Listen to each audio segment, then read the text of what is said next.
Bhargavi.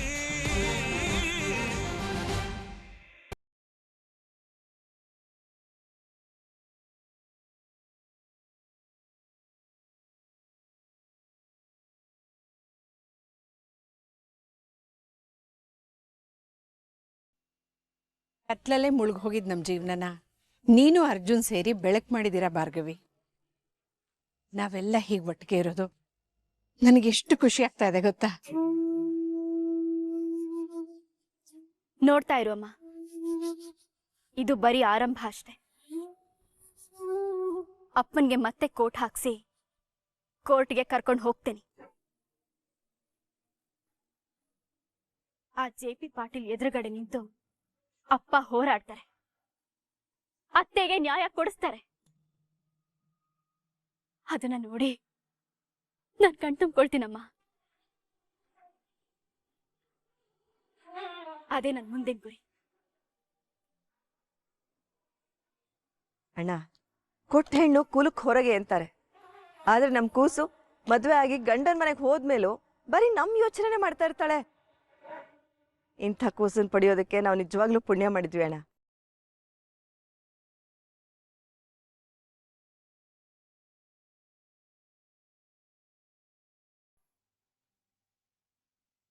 Uncle, ಪಂದ್ಯದಲ್ಲಿ ಗೆಲ್ಬೇಕು ಅಂದ್ರೆ ನಾವೇ ಓಡ್ಬೇಕಾಗಿಲ್ಲ. ಗೆಲ್ಲೋ ಕುದುರೆ ಮೇಲೆ ನಾವಿದ್ರೆ ಸಾಕು. ಪಂದ್ಯನೂ ಗೆಲ್ತೀವಿ, ಗೆದ್ದಿರೋ ಗೌರವನೂ ಸಿಗುತ್ತೆ. ಇಲ್ಲಿ ಯಾವತ್ತಿದ್ರೂ ಓಡೋ ಕುದುರೆಗೆ ಬೆಲೆ. ಬೃಂದ, ನೀನ್ ಏನ್ ಹೇಳ್ತಿದ್ಯೋ ನಂಗೆ ಅರ್ಥ ಆಗ್ತಿಲ್ಲ.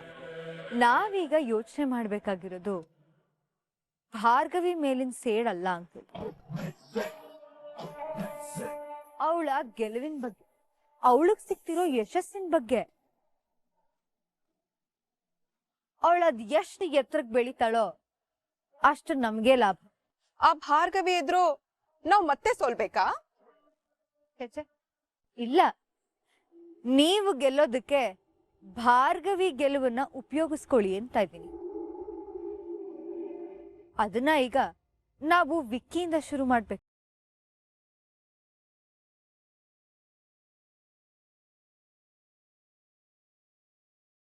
ಇಂಥ ಸಮಯದಲ್ಲಿ ಅವನ್ ಏನ್ ಮಾಡಕ್ಕಾಗತ್ತೆ? ವಿಕ್ಕಿ ಕೆಟ್ಟೋನು ಅಂತ ಭಾರ್ಗವಿ ಬೆರಳು ಮಾಡಿ ತೋರ್ಸಿದ್ದಕ್ಕೇನೆ ಸಮಸ್ಯೆ ಇಷ್ಟು ದೂರ ಬಂದಿರೋದು. ಅವನು ಜೈಲಲ್ಲಿರೋದು. ವಿಕ್ಕಿ ಒಳ್ಳೆಯವನು ಅಂತ ಇದೇ ಭಾರ್ಗವಿ ಊರಿಗೆಲ್ಲ ಕೇಳೋ ತರ ಕೂಗಿ ಕೂಗಿ ಹೇಳಿದ್ರೆ, ಇದೇ ಭಾರ್ಗವಿ ವಿಕ್ಕಿನ ರಾಜಕೀಯಕ್ಕೂ ಕರೆದ್ರೆ,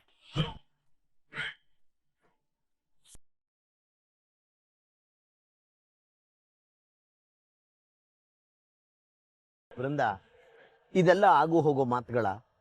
ಭಾರ್ಗವಿ ಯಾಕೆ ವಿಕ್ಕಿಗೆ ಸಪೋರ್ಟ್ ಮಾಡ್ತಾಳೆ?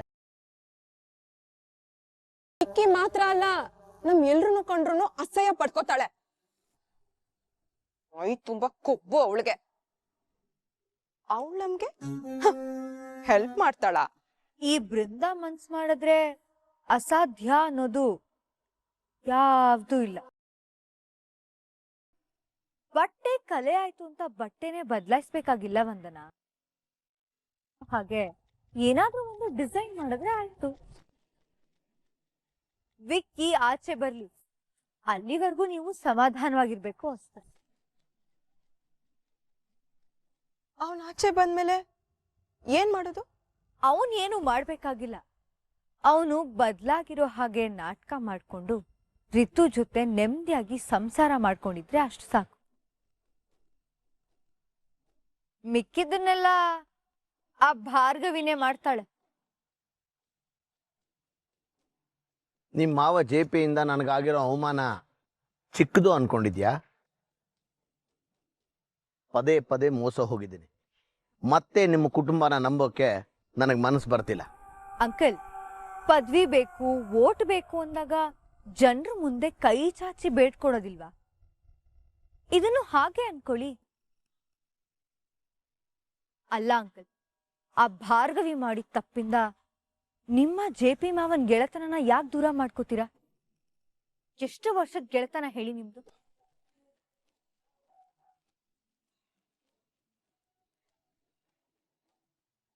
ನೀವ್ ಏನ್ ಹೇಳ್ತಿದ್ದೀರೋ ನನ್ಗಂತೂ ಗೊತ್ತಾಗ್ತಾ ಇಲ್ಲ. ಎಲ್ಲ ಅದಾಗದೇ ಆಗತ್ತೆ ಅಂತ ಹೇಳ್ತಾ ಇದ್ದೀರಾ. ಅದ್ ಹೇಗಾಗತ್ತೆ? ಅಟ್ಲೀಸ್ಟ್ ನಿಮ್ ಪ್ಲಾನ್ ಏನು ಅಂತ ನಮ್ಗೆ ಡೀಟೇಲ್ ಆಗಿ ಹೇಳಿ.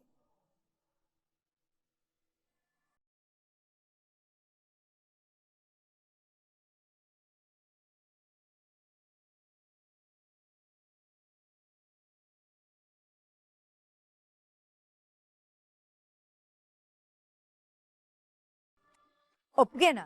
ಒಪ್ಪಿಗೆನಾ? ಆದರೆ ಒಂದಂತೂ ಹೇಳ್ತೀನಿ, ನೀನು ಸಾಮಾನ್ಯದೋಳಲ್ಲ. ಮುಂದೆ ಯಾವತ್ತಾದರೂ ಅವಶ್ಯಕತೆ ಬಿದ್ದರೆ ನಿನ್ನನ್ನು ರಾಜಕೀಯಕ್ಕೆ ಸೇರಿಸ್ಕೊತೀನಿ.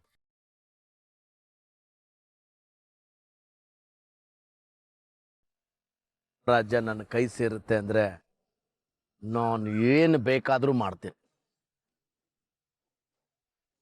ಸೂಪರ್ ಬೃಂದ. ಪ್ಲಾನ್ ಅಂದ್ರೆ ಹೀಗಿರ್ಬೇಕು. ಅದೇನೋ ಅಂತಾರಲ್ಲ, ಒಂದೇ ಬಾಣದಲ್ಲಿ 2 ಹಕ್ಕಿನ ಹೊಡೆಯೋದು. ನಮ್ಮ ವಿಕ್ಕಿ ಒಬ್ಬ ಆಚೆ ಬರ್ಲಿ, ಆಮೇಲೆ ನಾವ್ ಯಾರು ಅಂತ ಎಲ್ರಿಗೂ ಅರ್ಥ ಮಾಡ್ಸೋಣ. ಅಷ್ಟೇ. ಅಲ್ಲಿವರೆಗೂ ನಾನ್ ಹೇಳಿರೋ ತರ ಸಮಾಧಾನವಾಗಿ ಉಳಿದಿದ್ದನ್ನೆಲ್ಲ ಈ ಬೃಂದ ನೋಡು.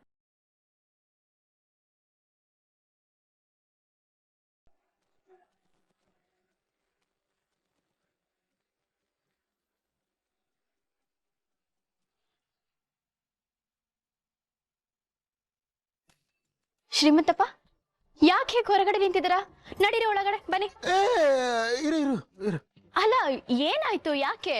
ಒಂದ್ 2 ನಿಮಿಷ ಇರು ಮಗಳೇ, ಆಮೇಲೆ ನಿನಗೆ ಎಲ್ಲ ಗೊತ್ತಾಗುತ್ತೆ. ಇರು ಇರು, ರೆಡಿ ನಡ್ರಪ್ಪ.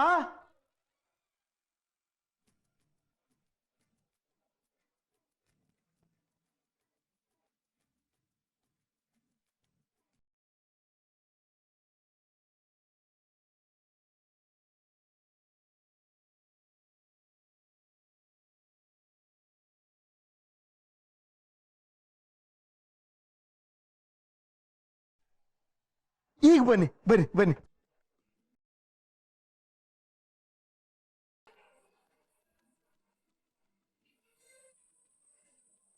ಕೂತ್ಕೊಳ್ಳಿ.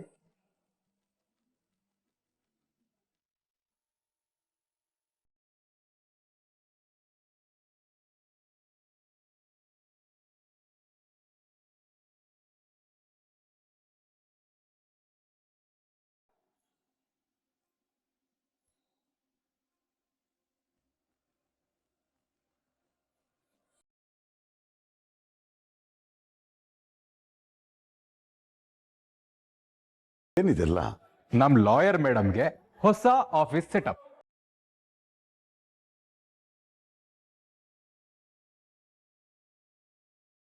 ನನ್ನ ಹೆಂಡತಿ ಈಗ ಸಿಟಿಲೇ ಫೇಮಸ್ ಲಾಯರ್.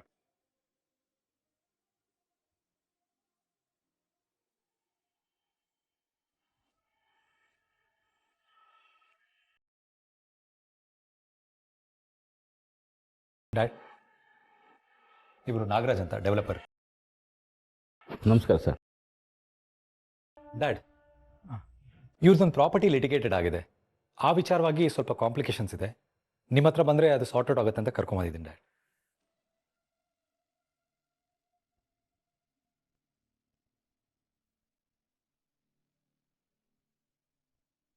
ಆಕ್ಚುಲಿ ಕೇಸ್ ಏನಂತಂದ್ರೆ, ಎಕ್ಸ್ಕ್ಯೂಸ್ ಮೀ,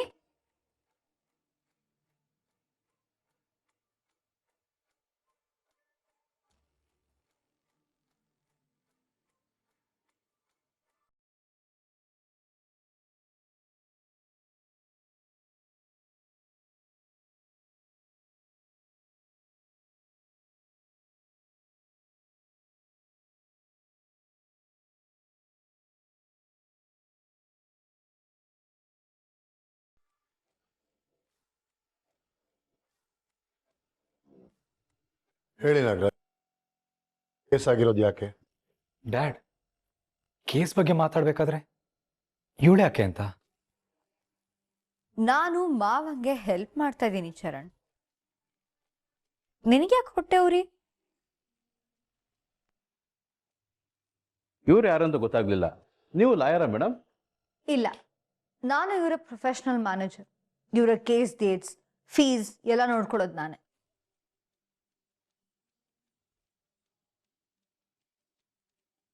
ಆಗ್ಬೋದು ಅಲ್ವಾ ಮಾವ? ನೀವೊಬ್ರಿಗೆ ಎಷ್ಟು ಅಂತ ಕಷ್ಟಪಡ್ತೀರಾ. ನಿಮ್ ಜೊತೆ ನಿಂತು ವಾದ ಮಾಡಕ್ಕೆ ನನಗ್ ಬರೋದಿಲ್ಲ. ನಾನಷ್ಟು ಓದಿನೂ ಇಲ್ಲ. ಇಂಥ ಚಿಕ್ಕ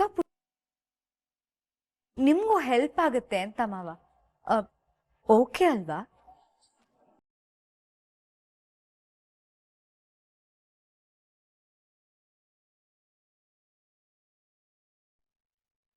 ಏನು ಕೇಸು? ಸರ್, ಇವ್ರನ್ನ ಸ್ವಲ್ಪ ಹೊರಗಡೆ ಇರಕ್ಕೆ ಹೇಳ್ತೀರಾ? ನಾನು ನಿಮ್ಮ ಹತ್ರ ಸ್ವಲ್ಪ ಪರ್ಸ್ನಲ್ ಮಾತಾಡಬೇಕಿತ್ತು. ನಿಮಗೆ ಗೊತ್ತಲ್ಲ, ಇದು ಕೋಟಿ ಕೋಟಿ ವ್ಯವಹಾರ. ಇನ್ಫಾರ್ಮೇಷನು ಲೀಕ್ ಆಗೋದು ನನಗೆ ಇಷ್ಟ ಇಲ್ಲ. ಇವರೇನು ಹೊರಗಿನವರಲ್ಲ. ಇಲ್ಲಿ ನಾನೆಷ್ಟು ಇಂಪಾರ್ಟೆಂಟು, ಇವರು ಅಷ್ಟೇ ಇಂಪಾರ್ಟೆಂಟ್. ಅಂದಾಗೆ ನಿಮಗೆ ಇವ್ರ ಪರಿಚಯ ಮಾಡಿಸ್ಲಿಲ್ಲ. ಇವ್ರು ಬೇರೆ ಯಾರೂ ಅಲ್ಲ, ಚರಣ್ ಹೆಂಡತಿ ಬೃಂದಾ ಪಾಟೀಲ್.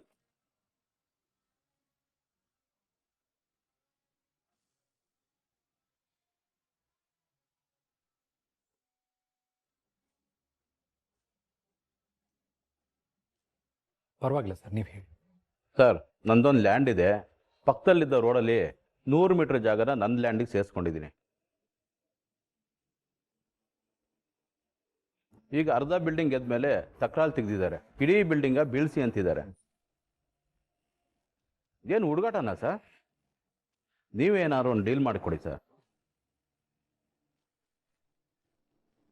ನಾನು ನಿಮ್ಮ ಹಳೆ ಫೈಲ್ಸ್ನ ನೋಡಿದ್ದೀನಿ. ಸೊ ಆ ಪ್ರಾಜೆಕ್ಟ್ ವರ್ತ್ ಮೇಲೆ 10% ಫೀಸ್ ಆಗತ್ತೆ. ನಿಮಗೆ ಓಕೆ ಅನ್ನೋದಾದ್ರೆ ಮಾವನ್ ಡೇಟು ಟೈಮು ನೋಡಿಕೊಂಡು ಕೇಸ್ನ ನಾನೇ ಮೂವ್ ಮಾಡಿಸ್.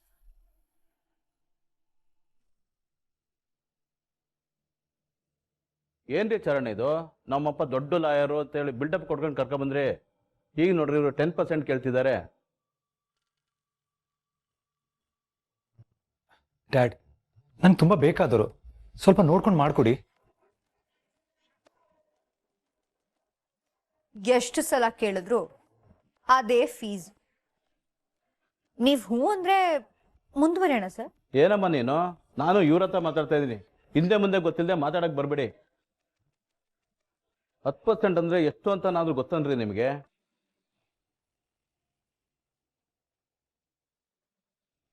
ನಾವು ನ್ಯೂಸ್ ನೋಡಿದೀವಿ ಸರ್.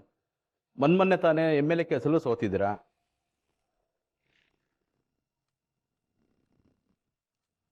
ಸೋತಿರೋ ಲಾಯರ್ ಹತ್ರ ಕೇಸ್ ಕೊಟ್ರೆ ತುಂಬಾ ಸೀರಿಯಸ್ ಆಗಿ ಕೆಲಸ ಮಾಡ್ಕೊಡ್ತೀರಾ ಅಂತ ನಾನು ಬಂದೆ. ನೋಡಿದ್ರೆ ನೀವು ದಿಮಾಗ್ ತೋರಿಸ್ತಾ ಇದ್ದೀರಾ. ಮೇಲಿಂದ ಬಾಯಿಗೆ ಬಂದ ದುಡ್ಡು ಕೇಳ್ತಾ ಇದ್ದೀರಾ.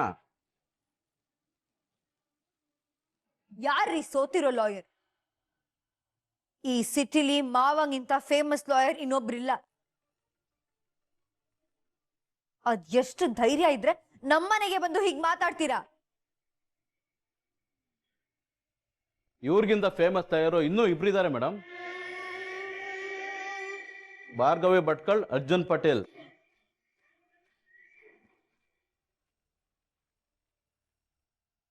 ಇಷ್ಟು ದಿನ ಕೇಸ್ಗೋಸ್ಕರ ಭಾರ್ಗವಿ ಅವರೇ ಜನರನ್ನ ಹುಡ್ಕೊಂಡು ಹೋಗ್ತಿದ್ರು. ಆದ್ರೆ ಈಗ ಜನರೇ ಇವ್ರನ್ನ ಹುಡ್ಕೊಂಡ್ ಬರ್ತಾರೆ. ಅವರೆಲ್ಲರೂ ಬರಕ್ಕೆ ಒಂದು ಜಾಗ ಬೇಡವಾ? ಸೊ ಭಾರ್ಗವಿ ಅವರು ಹಾಯ ಕೂತ್ ಕೆಲಸ ಮಾಡ್ಲಿ ಅಂತ ಇರೋದ್ರಲ್ಲೇ ಒಂದು ಆಫೀಸ್ ರೆಡಿ ಮಾಡಿ.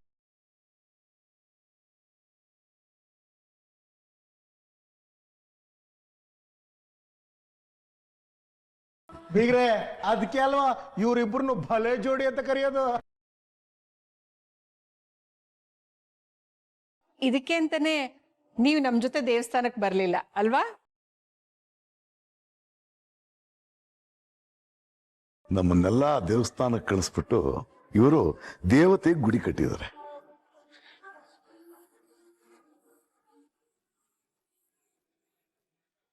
ಭಾರ್ಗವಿ, ಇನ್ಮುಂದೆ ನೀವು ತಗೊಳ್ಳೋ ಪ್ರತಿಯೊಂದು ಕೇಸ್ಗೂ ನ್ಯಾಯ ಸಿಗೋ ಹಾಗಾಗ್ಲಿ.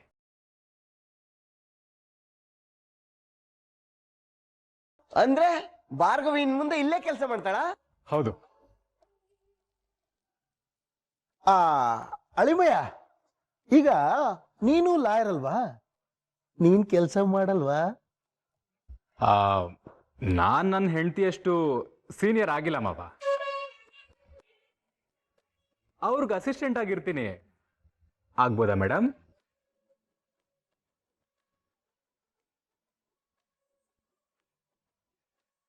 ಈ ಕ್ಷಣಕ್ಕೆ ನನ್ನ ಪ್ರಾಣ ಹೋದ್ರೂ ನೆಮ್ಮದಿಯಾಗಿ ಕಣ್ಮುಚ್ಚಿಬಿಡ್ತೀನಿ. ಇದಕ್ಕೂ ಮಿಗಿಲಾದ ಯಾವ ಆಸೆನೂ ಇಲ್ಲ ನನಗೆ. ಅವ್ರ ಮುಂದೆ ಇವ್ರು ಯಾವ ಲೆಕ್ಕ? ಈಗ ಹೇಳ್ತೀನಿ ಕೇಳಿ, ನಿಮ್ಮ ಫೀಸು 10% ಅಲ್ಲ 20% ಕೊಟ್ರು ಮಾವ ಈ ಕೇಸ್ನ ತಗೊಳೋದಿಲ್ಲ.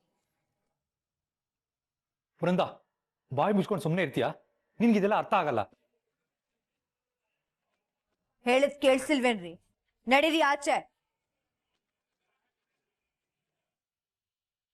ಸೀಮೆಗಿಲ್ದೆ ಲಾಯರ್ ಅಂತ ಕೊಪ್ಪು ತೋರಿಸ್ತಾ ಇದ್ದೀರಾ? ಸೋತ್ರ ಬುದ್ಧಿ ಬಂದಿಲ್ವಾ ನಿಮ್ಗೆ?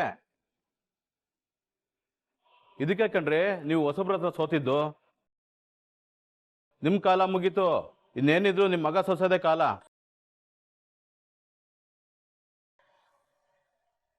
ನಿಮ್ಗಿಂತ 1000 ಪಾಲು ಅವರೇ ಬೆಟರು.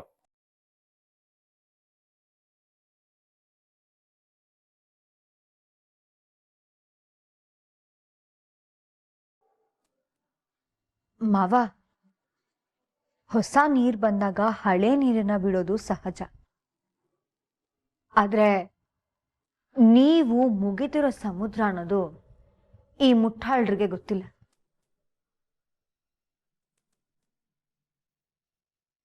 ನಿಮ್ಮ ಗೌರವನ ಎತ್ತಿಡಿಯೋದು ನನ್ನ ಕರ್ತವ್ಯ. 1000 ಭಾರ್ಗವಿ ಅರ್ಜುನ್ ಯಾರು ಬಂದ್ರು ನಿಮ್ಮ ವ್ಯಾಲ್ಯೂ ಕಮ್ಮಿ ಆಗದು. ಈ ಮನೇಲಿ ನಾನು ಯಾರನ್ನಾದ್ರೂ ನಂಬ್ತೀನಿ ಅಂದರೆ ಅದು ನಿನ್ನನ್ನು ಮಾತ್ರ ಬೃಂದ. ಆ ನಂಬಿಕೆನ ನಾನು ಉಳಿಸ್ಕೊತೀನಿ ಮಾವ.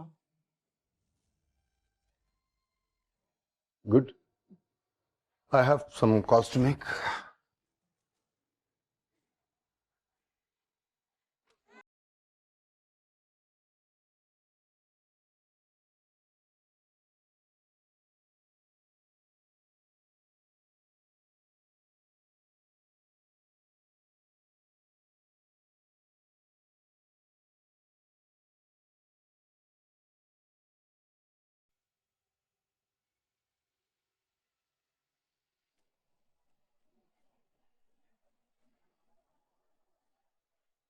ನಿಧಾನಕ್ಕೆ ಇಡೀ ಮನೆನೇ ನನ್ನ ಮುಷ್ಟಿಗೆ ಬರ್ತಾ ಇದೆ.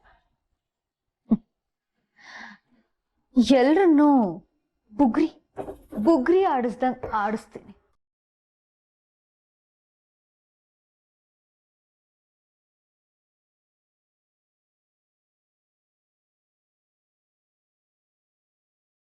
ಏನಿದೆ ಪಟ್ಟಿನಲ್ಲಿ?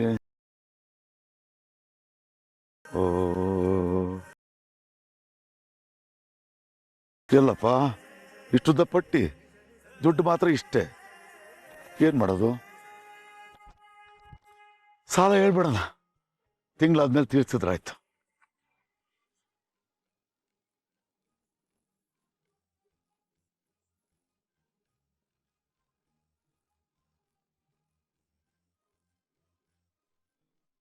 ಇದೇನೇಳಿ ಅಂದ್ರೆ, ನಾನು ಚೀಟಿ ತಗೊಂಡು ದಿನಸಿ ಎಲ್ಲ ತರೋಣ ಅಂತ ಬರ್ತಿದ್ದೆ, ಅಷ್ಟ್ರಲ್ಲಿ ನೀವೇ ತಂದ್ಬಿಟ್ಟಿದ್ರಲ್ಲ. ಅಲ್ಲ, ಯಾಕೆ ಕೆಲಸ ಮಾಡಕ್ ಹೋದ್ರಿ ನೀವು? ಏನ್ ಮಾವ ಹೀಗೆ ಕೇಳ್ತಿದ್ದೀರಾ? ಯಾಕೆ ನನ್ ಮನೆಗ್ ನಾನ್ ತರಬಾರ್ದಾ? ಹಾಗಲ್ಲ, ಅದು ಹಾಗೂ ಇಲ್ಲ ಹೀಗೂ ಇಲ್ಲ. ಇದೊಳ್ಳೆ ಕಥೆ ಆಯ್ತಲ್ಲ ನಿಮ್ದು. ಭಾರ್ಗವಿ ತಂದ್ರೆ ಬೇಡ ಅಂತಿದ್ರಾ? ನೋಡಿ ಮಾವ, ಈಗ ನಾನು ನಿಮ್ಮನೆಯವನೇ. ನೀವು ಅವ್ರನ್ನ ಜಾಸ್ತಿ ಪ್ರೀತಿ ಮಾಡಿ ನನ್ನ ಕಮ್ಮಿ ಪ್ರೀತಿ ಮಾಡಿದ್ರೆ ನನಗೂ ನಮ್ಮನೆ ನೆನಪಾಗುತ್ತೆ. ಇಲ್ಲ ಇಲ್ಲ, ಹಾಗೇನು ಇಲ್ಲ ಅಲ್ಲಿ. ಅಂದ್ರೆ ನಿಮ್ಗೆ ಯಾಕೆ ತೊಂದ್ರೆ ಅಂತ ಅಷ್ಟೇ. ನೀವು ಭಾರ್ಗವಿ ಇಬ್ರು ನನ್ನ ಮಕ್ಕಳೇ ಅಲ್ವಾ? ಅಂದ್ಮೇಲೆ ಸುಮ್ನಿರಿ ಮಾವ. ಅಯ್ಯೋ ಸರಿ, ಒಂದ್ ಬ್ಯಾಗ್ ಕೊಡಿ, ಹಿಡ್ಕೊಂತೀನಿ. ಮಾವ ಪರವಾಗಿಲ್ಲ ಬಿಡಿ. ಇಷ್ಟು ದಿನ ನೀವಿ ಬಾರನ್ ಹೊತ್ತಿದ್ ಸಾಕು. ಇವಾಗ ನಿಮ್ ಮನೆ ಮಗಾಗಿ ನಾನ್ ಬಂದಿದ್ದೀನಲ್ಲ, ಈ ಬ್ಯಾಗು ಮನೆ ನಿಮ್ಗಳ ಜವಾಬ್ದಾರಿ ಎಲ್ಲಾನು ನಂದು. ನೀವ್ ಆರಾಮಾಗಿರಿ. ರಾತ್ರಿ ಚೆನ್ನಾಗಿ ನಿದ್ದೆ ಬಂತ? ಏನೋ ತೊಂದರೆ ಆಗಿಲ್ಲ ತಾನೆ? ನಮ್ ಶಕ್ಕು, ಐ ಮೀನ್ ನಮ್ಮ ಅಜ್ಜಿ ಇದಾರಲ್ಲ, ಅವ್ರ ಮಡ್ಡಲ್ ಮಲ್ಗದಷ್ಟೇ ಹಾಯಾಗಿ ನಿದ್ದೆ ಬಂತು ಮಾವ. ಅಲ್ಲ, ನೀವು ಶ್ರೀಮಂತಿಕೆನಲ್ಲಿ ಬೆಳೆದವರು. ನಿಮ್ಮ ಸರಳತೆ ಕಂಡ್ಬಿಟ್ಟು ನನಗೆ ಆಶ್ಚರ್ಯ ಆಗ್ತಾ ಇದೆ. ನಿಮ್ಗೇನಾದ್ರೂ ಸಮಸ್ಯೆ ಆದ್ರೆ ಹೇಳಿ, ನಾನು ಕೈಲಾದ ವ್ಯವಸ್ಥೆ ಮಾಡ್ತೀನಿ. ಶ್ರೀಮಂತಿಕೆ ಅನ್ನೋದು ನಾವಿರೋ ಜಾಗ ವಸ್ತುಗಳಲ್ಲಿ ಇರಲ್ಲ ಮಾವ, ಜೊತೆಗಿರೋ ಜನರಲ್ಲಿ ಅವ್ರ ನಗುವಿನಲ್ಲಿ ಇರತ್ತೆ ಅಂತ ಇಲ್ಲಿಗೆ ಬಂದ್ಮೇಲೆ ನಿಮ್ ಜೊತೆ ಎಲ್ಲ ಕಾಲ ಕಳೆದ್ಮೇಲೆ ಅರ್ಥ ಆಗಿದ್ದು ಮಾವ. ಅದೇ ಖುಷಿಲಲ್ವಾ ನಿಮ್ಮ ಮಗಳನ್ನ ಮದ್ವೆ ಆಗಿದ್ದು. ನೀವಿಬ್ರು ಖುಷಿಯಾಗಿದ್ರೆ ಅಷ್ಟೇ ಸಾಕು ನಮ್ಗೆ. ನಿಮ್ಮ ಮಗಳೇನೋ ಖುಷಿಯಾಗಿದ್ದಾರೆ ಮಾವ, ಆದ್ರೆ ನನಗೆ ನಿನ್ನೆಯಿಂದ ಯಾಕೋ ದೇಹ ತುಂಬಾ ಭಾರ ಆಗ್ಬಿಟ್ಟಿದೆ. ಬಾರಣ ಯಾಕಡೆ ಅಂದ್ರೆ ಏನ್ ಜ್ವರ ಏನಾದ್ರು ಬಂತ? ಇಲ್ಲ ಮಾವ, ಅದು ನನ್ನ ಪ್ಯಾಂಟ್ ಜೇಬಲ್ಲಿ ಏನೋ ಇದೆ, ತೆಕ್ಕೊಡಿ ಒಂದ್ ನಿಮಿಷ. ಏನಿದೆ? ತೆಗಿರಿ ಹೇಳ್ತೀನಿ. ಏನಿದೆ?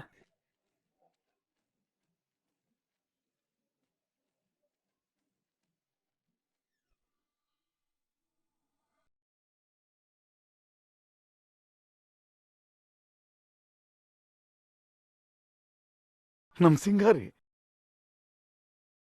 ಮಾವ ಏನಂದ್ರಿ? ಇದು ನಮ್ ಬಾರ್ಗು, ನಮ್ ಸಿಂಗಾರಿ ಫೋಟೋ ಇದು. ಇದು ನಿಮ್ಗೆಲ್ ಸಿಕ್ತು? ಅದು ನಿನ್ನೆ ರೂಮಲ್ಲಿ ಸಿಕ್ತು. ಹೆಂಡತಿ ಫೋಟೋ ಅಂತ ಎತ್ತಿಟ್ಕೊಂಡ್ಬಿಟ್ಟೆ.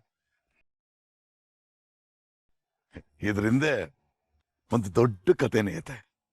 ಇವಳನ್ನ ಮನೆಯಲ್ಲೇ ಬಿಟ್ಬಿಟ್ಟು ನಾನು ಪೂರ್ಣಿ ಇಬ್ರು ಪಕ್ಕದಲ್ಲಿರೋ ದೇವಸ್ಥಾನಕ್ಕೆ ಹೋಗೋಣ ಅಂತ ಹೋಗಿದ್ವಾ. ಪೌಡ್ರು ಸ್ನೋ ಎಲ್ಲ ಹಚ್ಕೊಂಡ್ಬಿಟ್ಟು ಕೋಟ್ನ ಗುಬ್ರ ಹಾಕೊಂಡ್ಬಿಟ್ಟು ಹೀಗೆ ಕೂತಿದ್ಲು. ಯಾಕಪ್ಪ ಪುಟ್ಟ ಹಿಂಗೆಲ್ಲ ಬಣ್ಣ ಬಳ್ಕೊಂಡ್ಬಿಟ್ಟಿದ್ಯಾ, ಯಾಕೆ ಹೀಗೆ ಕೂತ್ಕೊಂಡಿದ್ಯಾ ಅಂದ್ರೆ, ನಾನು ಸಿಂಗಾರಿ LLB ಕೋರ್ಟ್ಗೆ ಹೋಗ್ತೀನಿ ಅಂದ್ಲು. ಆಮೇಲೆ ನಾನು ಹೇಳಿದ ಕತೆನ ಪುಟ್ಟಿ ಹತ್ರ ಹೇಳಕ್ ಹೋಗ್ಬಿಡಿ, ಆಮೇಲೆ ನನ್ ಮೇಲೆ ಗುರ್ರ ಅಂತ. ಸಿಂಗಾರಿ LLB, ಆಹಾ, ಕಾಲೆಳೆಯಕ್ಕೆ ಒಳ್ಳೆ ಮ್ಯಾಟ್ರ್ ಸಿಕ್ತು.